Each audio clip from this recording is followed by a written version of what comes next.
You join me today here at Hackett Lakes. It's a very pretty venue, this one. It looks absolutely beautiful now.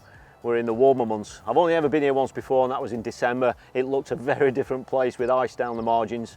So I have been here before, however I still don't know that much about the venue. I'm going to be fishing with a two-pronged feeder approach. Now, whilst I have been here before, it was December when I was here, so it was very, very different. The fishing was different. Even the fish I was targeting was different from today. So whilst I'm going to have a starting point, I'm going to fish two different types of feeder fishing, but I don't really know how it's going to pan out. I've got a feeling that, you know, plan A rarely works, especially on a venue that you don't know. So I think we're going to be tweaking one or two things to try and find the fish and just get the most out of the swim. It really looks nice. I'm not quite sure what kind of depths and features we're faced with yet, but I'm going to go through all that with you. So I'm going to show you the two approaches, and it's going to be interesting, I think, because I'm going to be trying to be working it out with you as well. So I'm sure it's going to be a cracking session.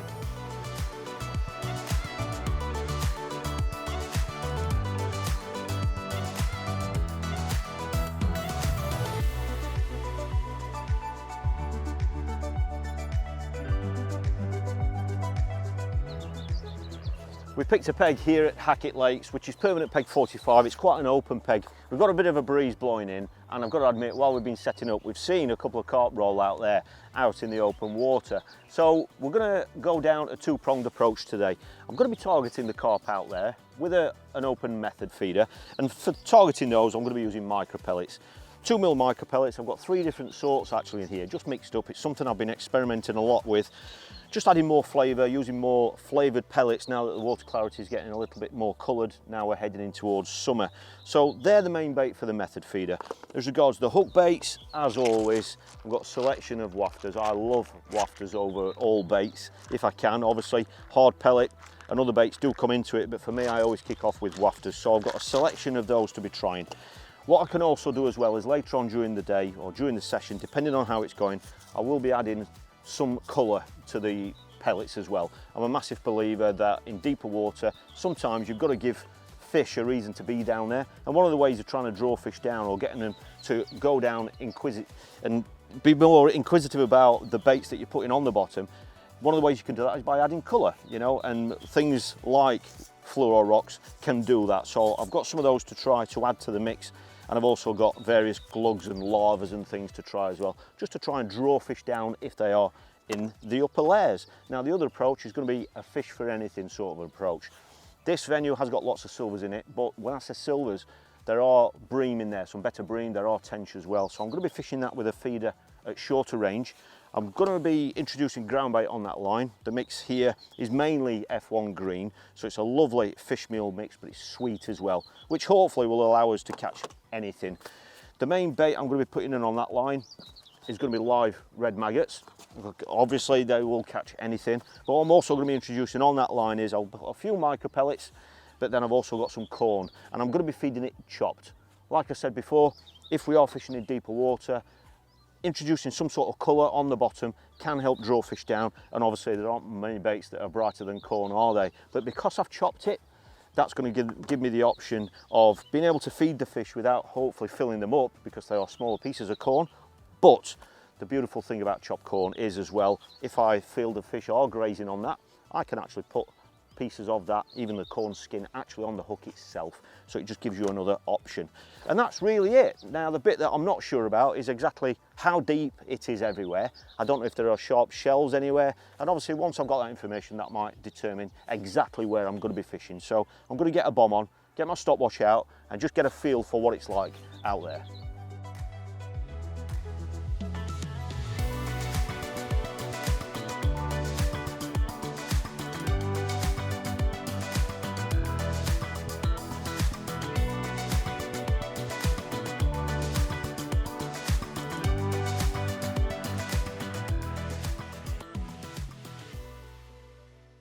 When we get to a new venue, certainly an area of a lake that you don't know, one of the best things you can do is just get a feel for how deep it is. You know, obviously you can't make your decisions without knowing these things, because it could be really shallow, really deep, there could be weed out there could be all sorts of features out there that we don't know about. So one of the main things that I do is just quite simply, I always use a 30 gram bottle bomb, get a bomb on there, get out there, cast out there, and use a stopwatch to tell me exactly how long it's taking the bomb to hit the bottom.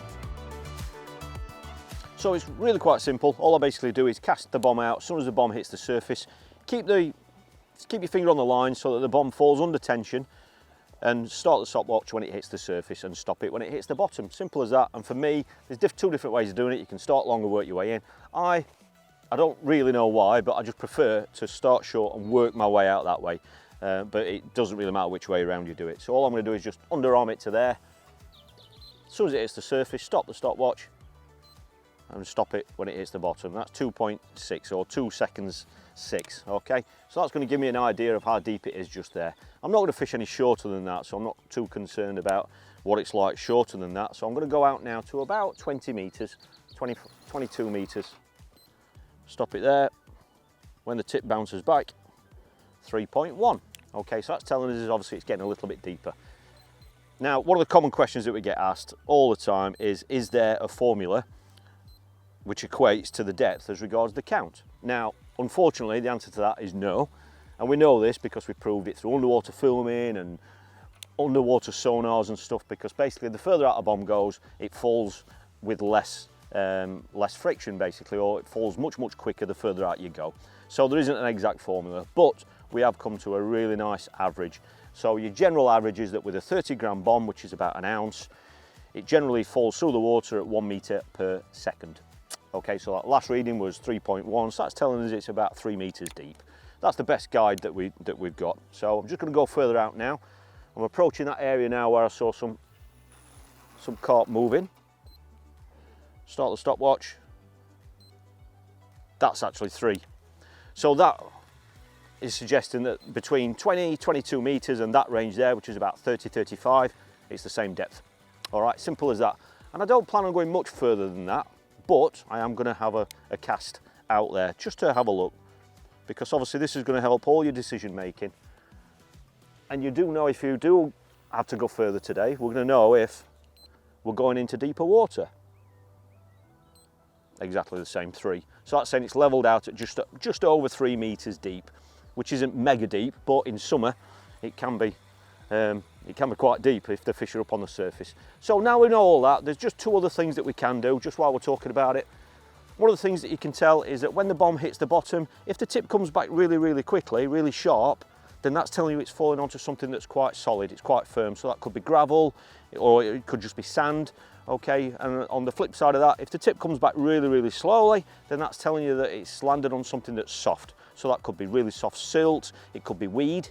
Okay, so that will just give you one little bit more of information, and then once you've got some sort of an idea that you're fishing over an area that you're happy with, the next thing you can simply do is, when the bomb hits the bottom, if you're not sure about the venue, is just drag your bomb along the bottom.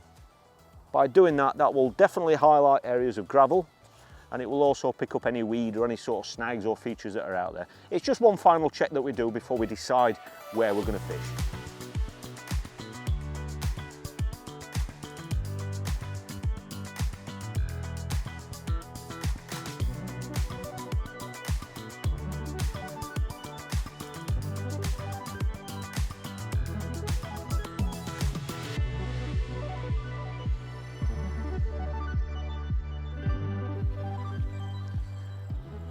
That's it, I've made my mind up.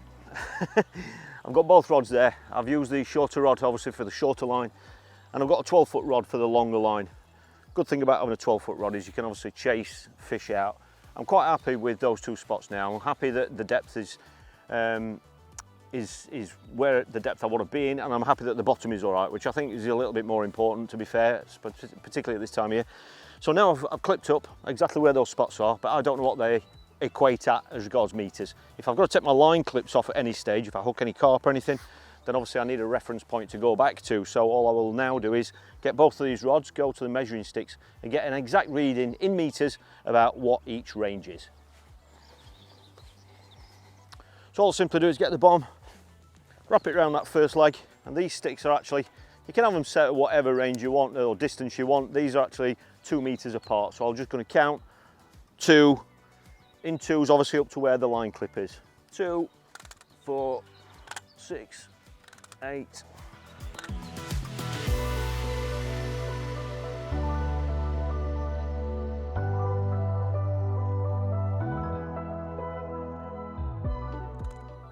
That's 40 metres, 42, 43. That's bang in the middle, isn't it?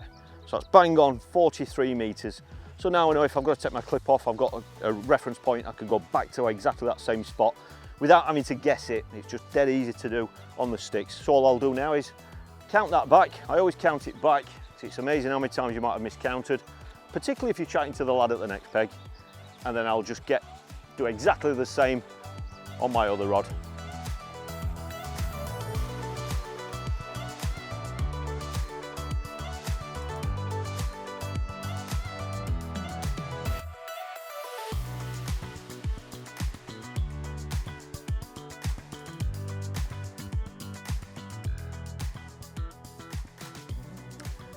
Well, I'm all clipped up now and ready to go. Now, I plan on trying to target a carp to start with, so I'm going to start on the method feeder out on that 43 metre line. I don't want to feed that line, you know, if there are any out there, and we have seen one or two moving, I just want to get a feeder out there all ready to fish, because we might pick off an early fish first cast, so I don't really want to disturb that till we go on it. So that means I'm going to feed my short line. The short line that I've clipped up at works out as a fraction under 20 metres. So I'm going to feed that line now because, like I said, I'm not starting on that line.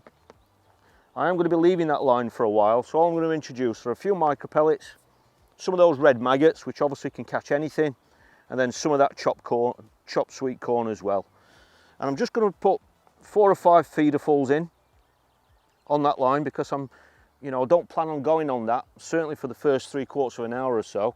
I've just got a 6-hole feeder on, so that's going to help me introduce, more bait quickly. I won't be fishing with this feeder. And there's no rush when you're doing this. I see a lot of people rushing when you're doing this. Just take your time with it, just be nice and smooth. You want to make sure that all this bait is going to be down on the bottom, right where you want it. And don't forget, when you are putting a volume of bait in like this, don't try and put it on a 6pence.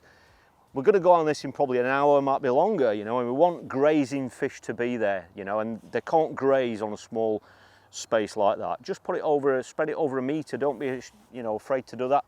Just give it a few seconds to make sure it's empty. And when you're doing this, just don't go striking it mad, because one thing that we've suspected and now we've proven through underwater filming is that by doing that, you're just spreading bait everywhere. Just give it a few seconds for the water to get to that ground bait. This is a fine wire cage feeder, which is important because when a fine wire feeder is loaded, because it's fine wire, it means that the water can get to that ground bait really, really quickly. And when you're feeding like this, you want it to empty on the bottom quickly. You're not sat waiting 10 minutes for a bite, are you?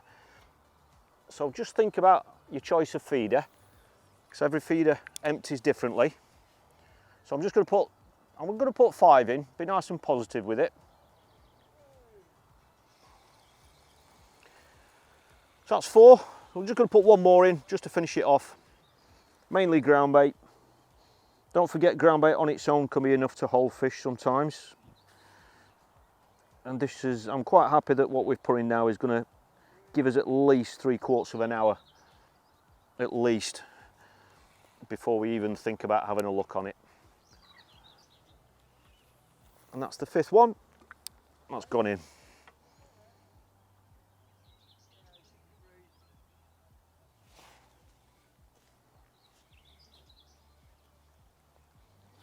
That's it now, so we'll get a hook bait on, get a method feeder on, and we'll get out onto that long line and see if we can catch an early carp.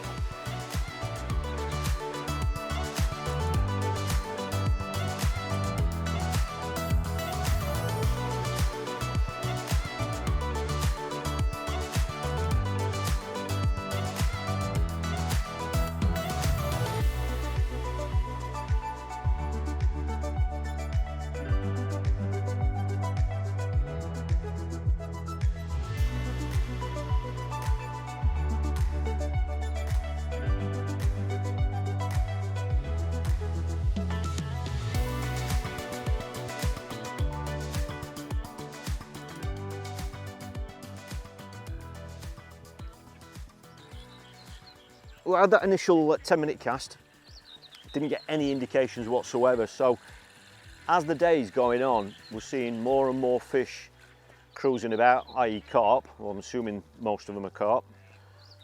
which is obviously telling us that the fish are up in the water, or a lot of the fish are. So one thing that we commonly do in summer and venues like this where the fish are up in the water is just increase the frequency of the casting. So all I'm going to do now is just increase the casting time to 5 minutes now. So my next 3 or 4 casts, I'm just going to go on 5 minutes, just because it's going to mean that the feeder is falling through the water more often, and hopefully it might drag a fish down.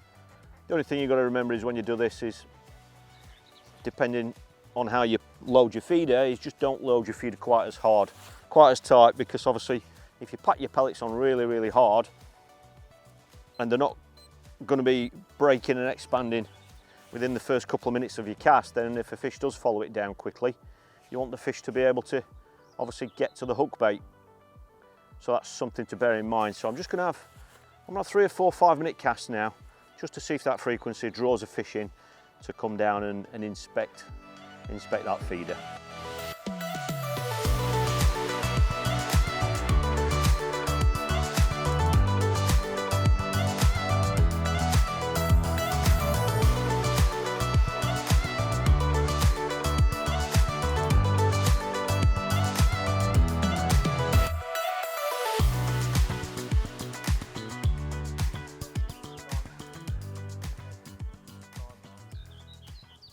Well, I've got to openly admit, I snatched at that. I wouldn't normally have picked up as quick as that. That was just natural reaction. That's been out there exactly 59 seconds when I picked up. I just looked down, and as we expected, the first fish we got is a quick bite. Now, I don't know if it's a carp or not. Could be a bream, but it's a fish. We've just upped the frequency of casting. So I had 2 casts on 10 minutes, and then we went to 5 minutes. And I think this is my 3rd 5-minute cast. And as you saw, you'll probably see it on a full edit. That was literally out there 50 odd seconds. Is it a bream? Let's pull him around this side for you so you can see. Yeah, it is. There we go. Fantastic, we're off the mark. Now, we said we were targeting carp, but the beauty with this sort of fishing is that because you're fishing, I mean, that was on an 8mm fluoro abandon wafter.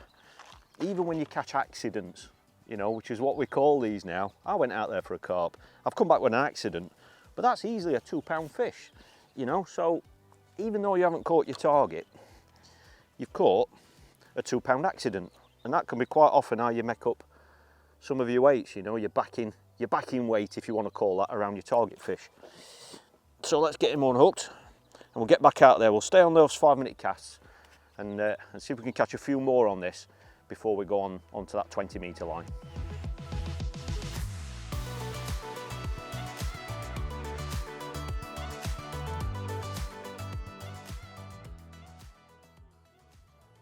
I think that one's on. Well, that was a wiggle. I think that sort of a bite is when the fish has realised it's hooked and it's shaking its head, and you get that, well, you'll have seen it. Feels like another bream, to be fair. And that has been out there 2 minutes and 20 seconds.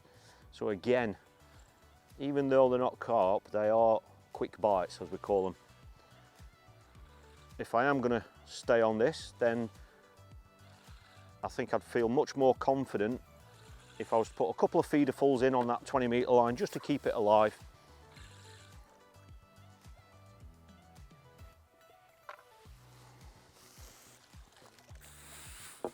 Well, that's bigger than the last one, probably a good 2.5.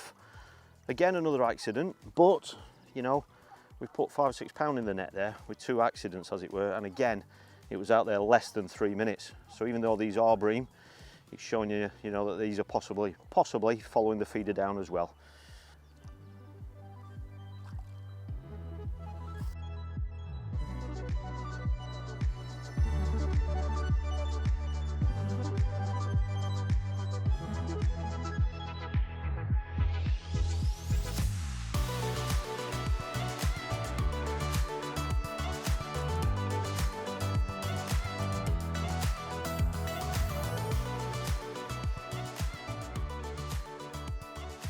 Well, how about that?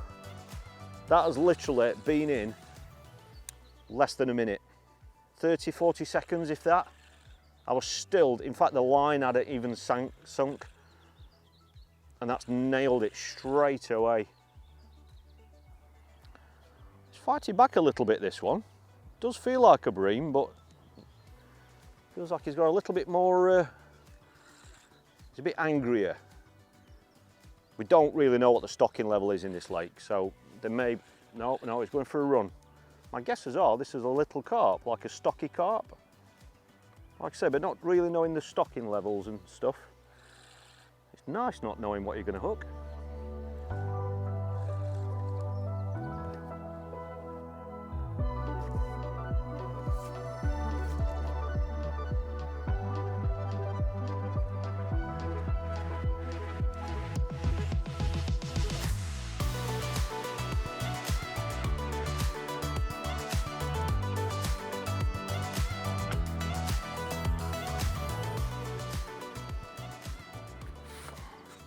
Well, that's a lovely chunky fish, that one. Look at that, quite pretty as well.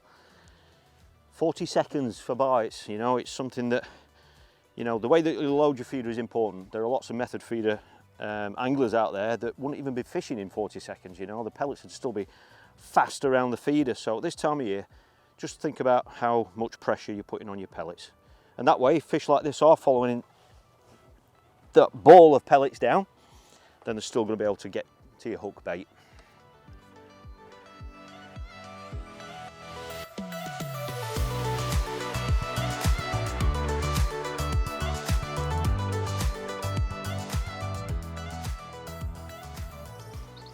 An indicator, must be on. Actually went on to a 4-minute cast before this one.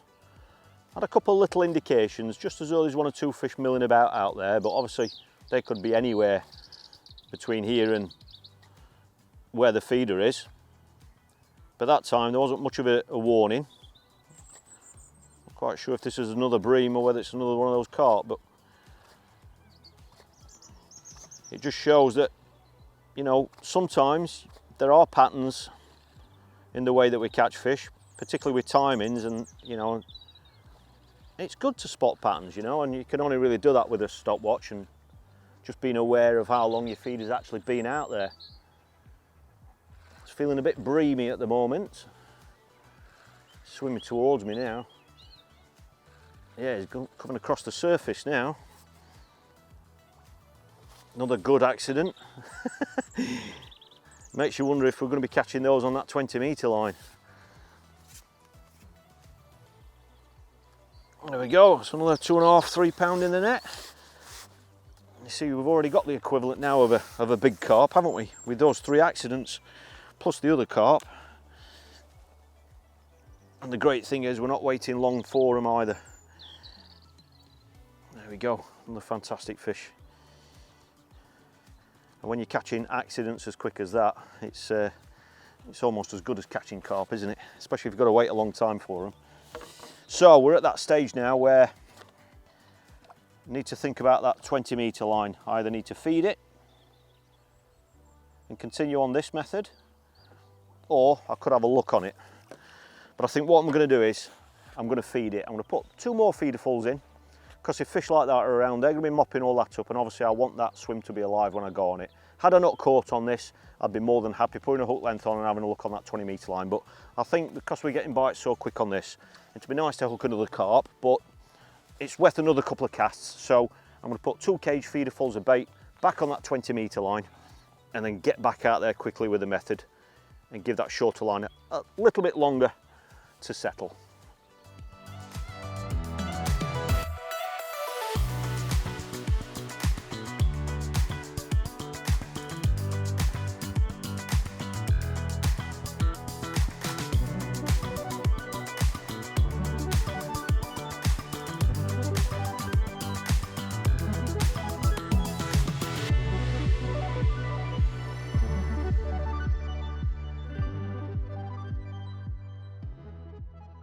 So that's it, I've just put 2 healthy feederfuls in there. I've put quite a bit of bait in there now, because obviously when we started the session, right at the beginning, we didn't have a clue how many fish we were fishing for. We didn't know what to expect.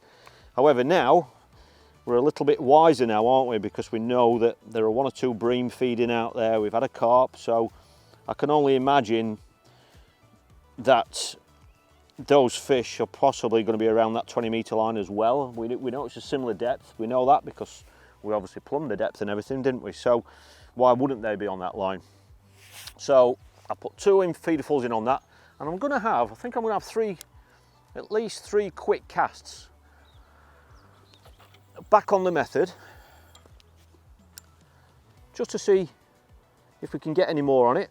I've literally just seen a very big carp roll, and it's right on the line that I'm fishing, slightly to the right, so we know there are some bigger carp out there.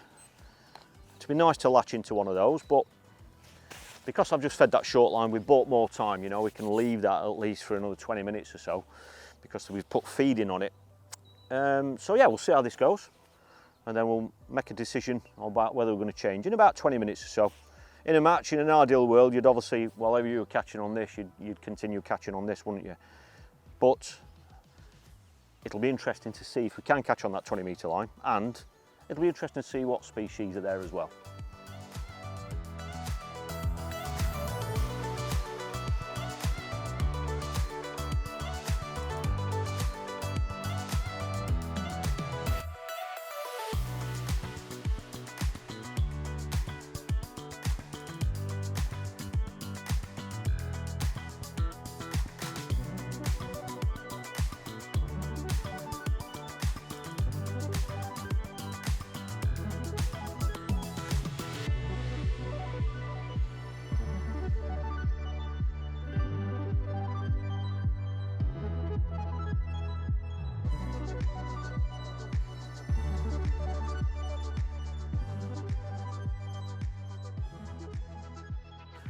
So before I have a look on that short line, I just thought to just take a minute out just to quickly show you the setup and everything. It's amazing, you know, how complicated a lot of people think that we need to be when we're fishing, you know, and you know, for me, it's all about simplicity. So for the long line, the method feeder that I've been fishing, I'm using a 12-foot rod. It's the Horizon Pro distance rod. It has got the name distance on there, but that doesn't mean that it's designed purely for casting to the horizon. I use this for anything over sort of 45, 50 metres and up and upwards. I use it for bream, I use it for carp. It's a fantastic all-round rod. I even use this rod, believe it or not, on the River Trent when I'm feeder fishing on there. So it's a great all-round rod. It's rated at 90 grams. So 12 foot, I don't really need 12 foot for where I'm fishing, but like I said right at the beginning, I like to have a rod that is just slightly overgunned, because if the conditions change, the wind might get stronger into my face. We might even need to go further out into the middle of the lake. Having a 12-foot rod is going to allow me to go further out. It just means you haven't got to set up another rod to do that. It's a rod, a setup that will do lots of different things. I've got that coupled with one of the XR 3500 reels. Fantastic reel. It goes with this rod really well. Lots of people say, wouldn't you normally use a 4000 or a 5000 reel with this length rod? Yes, you can, but it's all about balance and comfort for you, you know. I'm not going to be in and out every 5 minutes with this. It's just a really nice balance with this 3500 reel. I've got that loaded with 8-pound Horizon line, mono, okay, and that normally is all you would need. And, you know, for fishing this range, that's all you need. However, this setup, I'll be absolutely honest with you, is set up from a match that I fished a few days ago, and it has actually got a shock leader on it. So it's got one of the new Horizon shock leaders on there. It's 8-pound, and it's an up and down leader, so it's basically twice the length of the rod. And the reason I've got that on there is basically because, yes, if I've got to go out further, I've got a shock leader that's going to allow me to do that. But the main reason why I've got it on, and this is something that, you know, a lot of people don't really give much thought to, and that is when you're fishing on commercial fisheries, you know, this could be one of the venues, to be fair, and that is close in. There could be features, there could be reeds, overhanging trees and that sort of thing. By having a shock leader, it's just giving your setup a little bit more durability. So if you're playing fish around margins, it's just making that a little bit tougher. Are you with me? So I've got that set up. I've got a 2.5 ounce tip in there. We're method feeder fishing. The fish are either on or off, so we don't really need to worry too much about bite detection. And 2.5 ounce will allow you to get out there really, really easily. I've got that straight through to an open style method feeder. That does comply with fishery rules here. But obviously a free running rig is allowed, you know, on most fisheries, if not all fisheries, where the method feeder is allowed, that is. So it's a free running open method feeder, kicked off with a 30 gram feeder, just because I want a bit of noise. You know, what we've just been talking about early bites and everything, it's about making a bit of noise to signal to the fish, come and have a look, come and have a look. The fish are not down there on the bottom naturally, they're cruising everywhere now, you know, so I want to signal that there's some food going in. 30 gram, it's a nice big wide plate of food, if you want to call it that.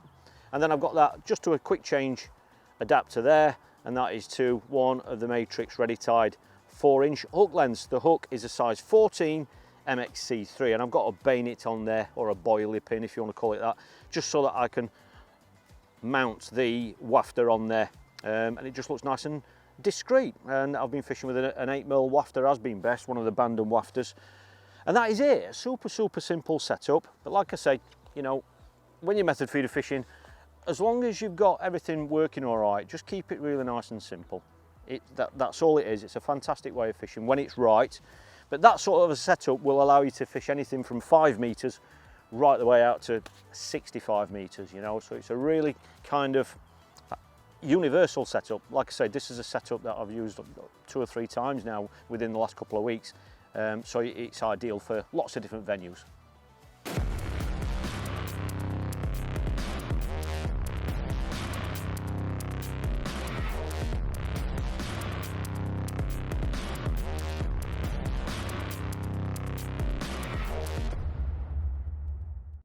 So the setup for the 20 meter line.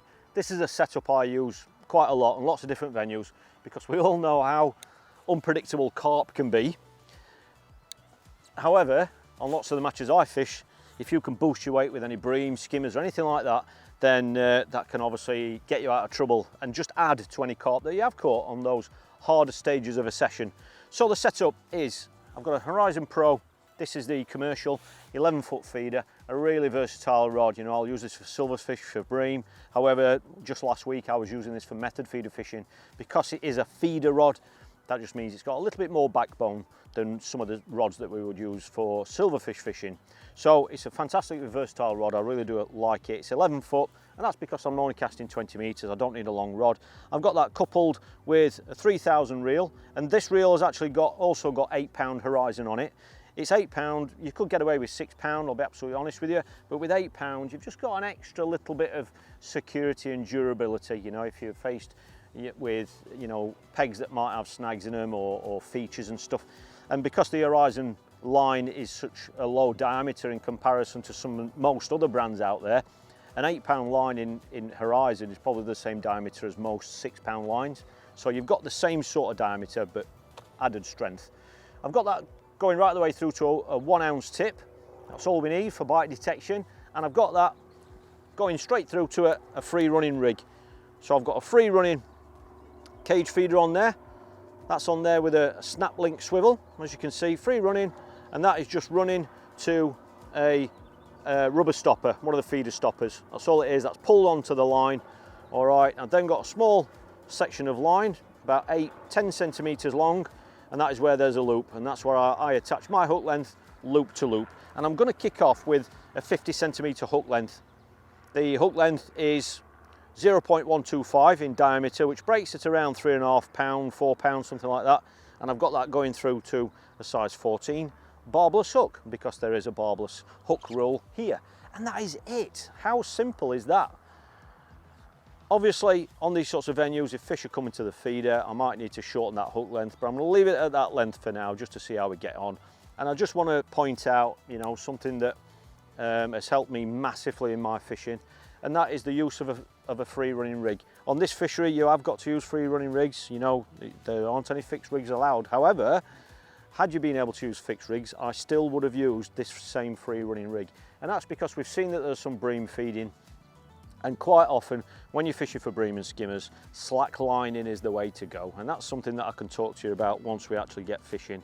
It's just a way of trying to make sure that you're not picking up on line bites and things. And that can only really be done with this sort of a rig, so that your feeder is free to run right the way through. And the key factor then is I've then scaled the feeder down from the 6-hole feeder that I kicked off with, or that I've kick-started the peg with. I've actually switched it now to a 4-hole 20 gram fine wire cage feeder, and that's the feeder I'm going to be fishing with. So let's get out there and see if there's any fish waiting for us.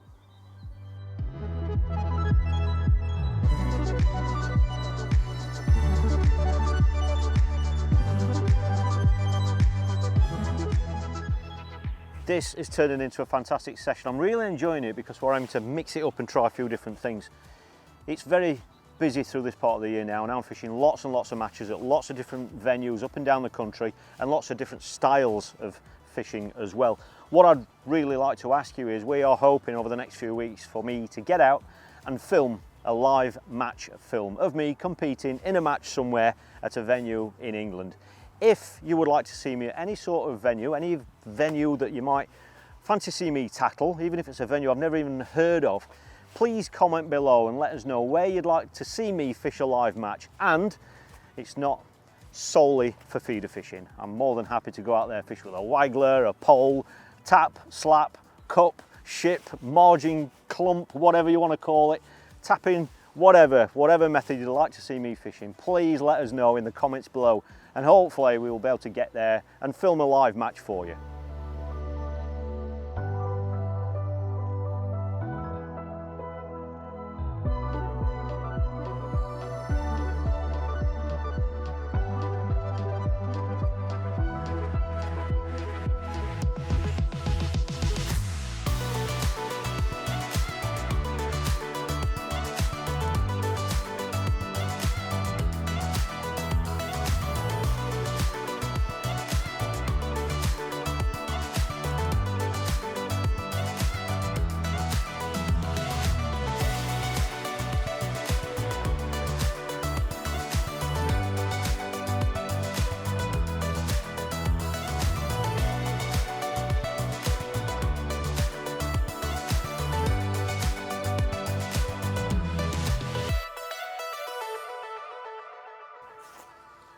Well, that was great to see so many fish feeding out there, but it's definitely time to try this short line. It's been about an hour and a half or so since we fed this line. Topped it up once, as you saw. I don't really want to leave it any longer now. I don't just want to blindly top it up and stay out there on the method, because I want to see if there are any fish at that range or in this depth. So I'm just going to kick off. I've got 2 live red maggots on, size 14. And I'm just going to put a few micro pellets, the same baits really, a few micro pellets, some of that chopped corn, and just 5 or 6 maggots. I don't want to put too many maggots in, because I've got a funny feeling that we may get attentions of really small silverfish. And at this stage, you know, we know there are a few bream feeding because we caught them out there. So I'd like to think that we're going to catch some decent stamped fish on this line.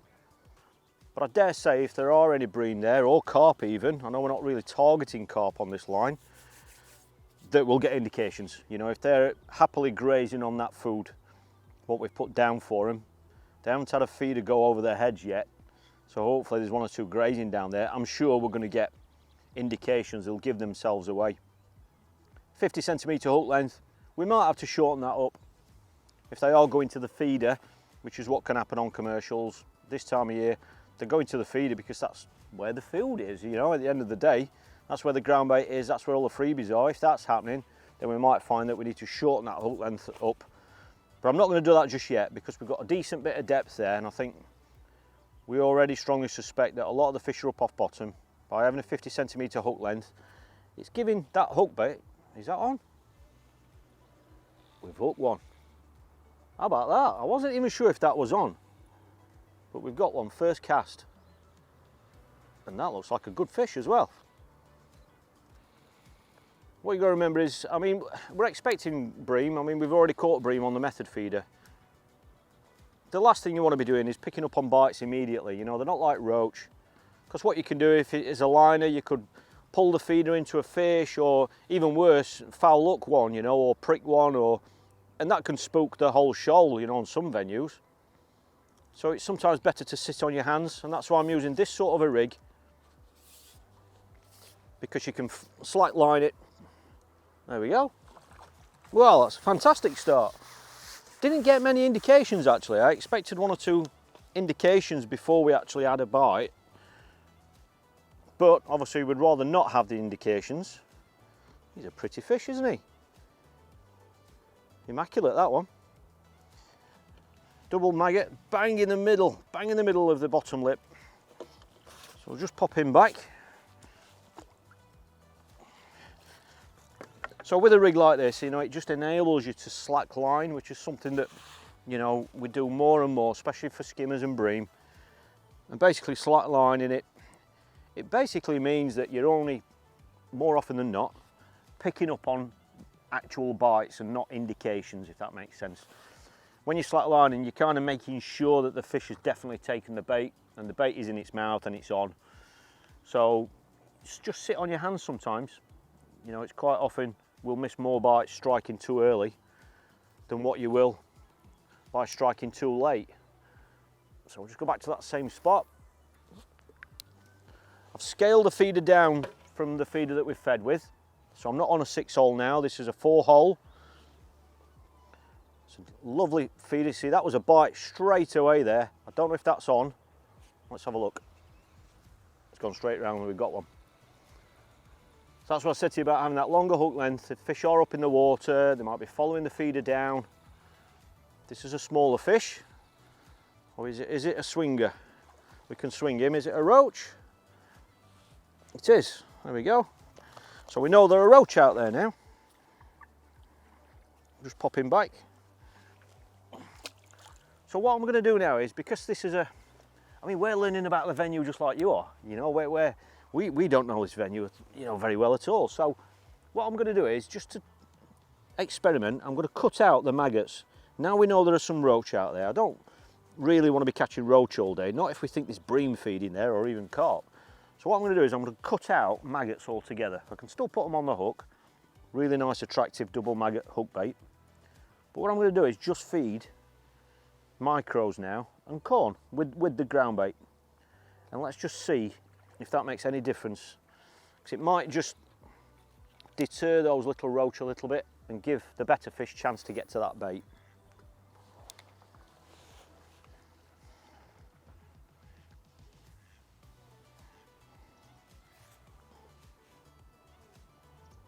See, again there, that was a quick indication. Some of those early bites could be better fish, you know, just like we caught them on the method. But obviously we do now know that there are roach out there, smaller roach, which could easily be attacking them maggots as soon as the feeder goes in. And that's the downside with fishing with maggots sometimes, because we've had a couple of indications now, and to be quite honest, you know, I'm still fishing this out. But that bait might be bust now, you know, those maggots might be squashed. You see, that's a positive bite there. And that feels like another bream. So, in the space of 3 casts there, we've had 2 bream and a roach. And that obviously goes to show you that quite often fish are swimming together. You know, that's showing you that there are roach out there, but there are obviously bream down there as well. And as I was saying about the hook bait, sometimes with a maggot, if you think you've had an indication as soon as it goes in, well, if you leave it in, you know, you could easily be sat there waiting for a bite and your maggots are flattened or squashed. So that can be the downside with baits like this. But obviously in this case, this shows that the bait was still, that's a better fish. That's a lovely bream, that one.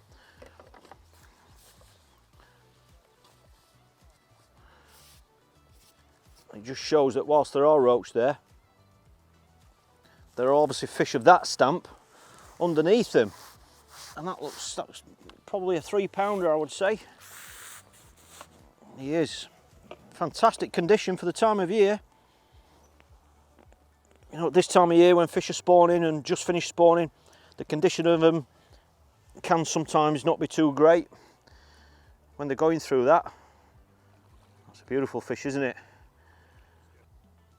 Brilliant. Well, I think it's safe to say, with how quick those bites came, that those fish are obviously already there, grazing on that food we've been putting in, you know. And one of the things that I didn't really talk about at the start, and that is, if you can create what we've created, you generally find that the fish are really confident, because they've been feeding there for nearly 2 hours without any interference. They've been getting all that free bait for nothing, not being disturbed. So when you go on a line like this, quite often you find that you don't only catch one, you might go and have a run of fish. And that's because, you know, the fish are already confident. They know that there's food there, and so they stick around a little bit longer. But obviously, to try and make sure that happens, I'm feeding every cast to keep some bait going in.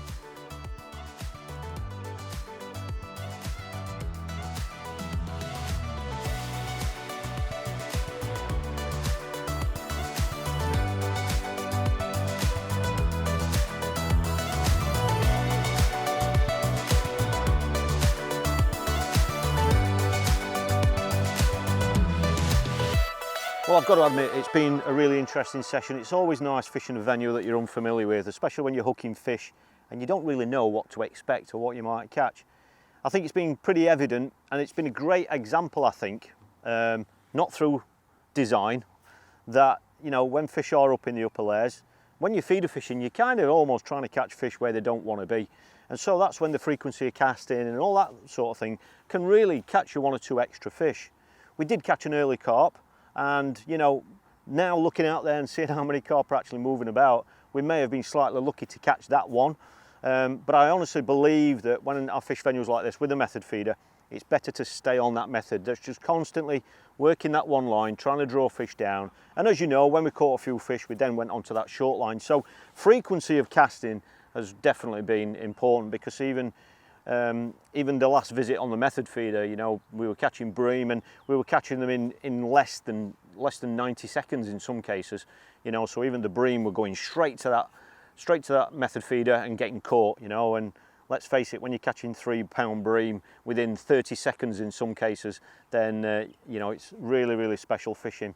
We've gone on that short line. We did prime it initially, set it up, but then we also topped it up, as you saw, and that really just kept it alive. And when we've gone on it, well, they've already been there, haven't they? They haven't been easy to catch. You know, when you get bream that size, milling about over a bed of bait, sometimes line bites, foul hook fish can be a problem. And sometimes you've just got to change one or two things, mess with the hook length, setting of your tip can be very important, and that's why slack lining came in. You know, just by slackening off the tip with a nice free running rig, we weren't really seeing all those tiny little indications of bream and fish brushing against the line. They weren't a distraction.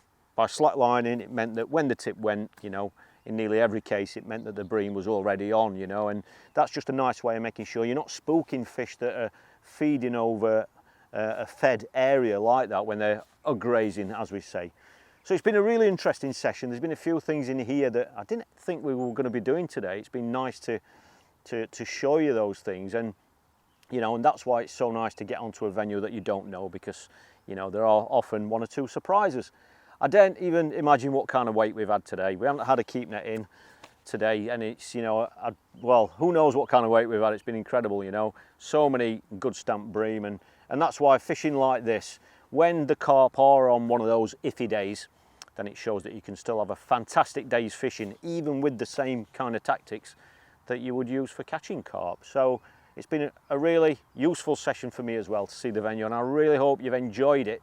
I hope you've picked up a few things about fishing these sorts of venues at this time of year, and if you have enjoyed the video, please give it a thumbs up, and I really look forward to seeing you next time.